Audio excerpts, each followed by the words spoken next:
आप एक फूफी है और आपका एक भतीजा है बड़ा प्यारा सा, कैसे दिल उठता है उसे देखने के लिए? प्यार मुझे बड़ा प्यार है किवान से।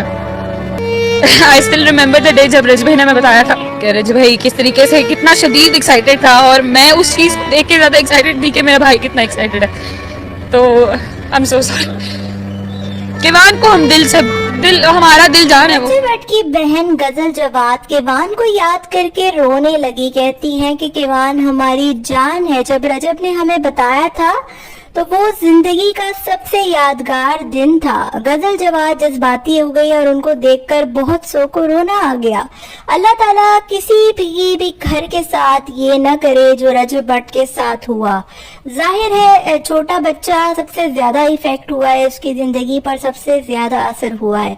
गजल जवाद के हवाले से बहुत से लोग गलत बातें करते हैं, कहते हैं कि इस घर को तोड़वाने वाली गजल थी। हालांकि गजल कहती है कि मेरा इस कंट्रोवर्सी से कोई लेना देना नहीं है, मेरा भाई जाने उसका काम जाने। उसने रजब भट्ट को भी सपोर्ट नहीं किया, लेकिन उसने साथ में ये भी कहा कि मुझे पता नहीं क्यों हर बात में घसीटा जाता है और हर बात में मुझे कंट्रोवर्सी में ले आते हैं। किवान मेरी जिंदगी है, मेरी जान है, बहुत याद आता है, बहुत प्यार करती हूँ।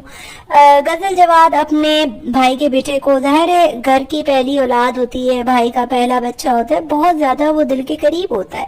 लेकिन जो कुछ रजब भट्ट के साथ, उनके बच्चे के साथ हुआ, जब से वो पैदा हुआ है 8 माह का हो गया, घर वालों ने उनसे एक दफा भी मुलाकात नहीं की और न ही वो प्रेशराइज करते हैं। अगर वो चाहें कानूनी तौर पर तो सारी चीजें हो सकती हैं, लेकिन जाहिर है एक इंसान की चीज होती है, एक इंसान का मान होता है, एक गुरूर होता है, तो वो चीजें मेरा ख्याल है अदालतों तक नहीं जानी चाहिए। तो गजल जवाद से जब किवान का सवाल पूछा तो वो बहुत इमोशनल हो गई और उनको देखकर उनके चाहने वाले भी कहीं इमोशनल हुए, तो कहीं लोगों ने कहा कि तुम ऐसी हो, तुमने घर तोड़वा दिया। मतलब जो बोलने वाले हैं वो अभी भी बोलते ही रहेंगे, लेकिन वो ईमान से, देखें ईमान से उसका जो रिश्ता है आप उस पर शक कर सकते हैं, लेकिन जो उसका किवान से रिश्ता है आप उस पर शक व शुबात लाहक नहीं कर सकते, क्योंकि जाहिर है वो उसके भाई का बेटा है और वो उससे बहुत ज़्यादा प्यार करती है गजल जवाद। तो ये सारी बातें हैं जो कि इन दिनों सोशल मीडिया पे चल रही हैं।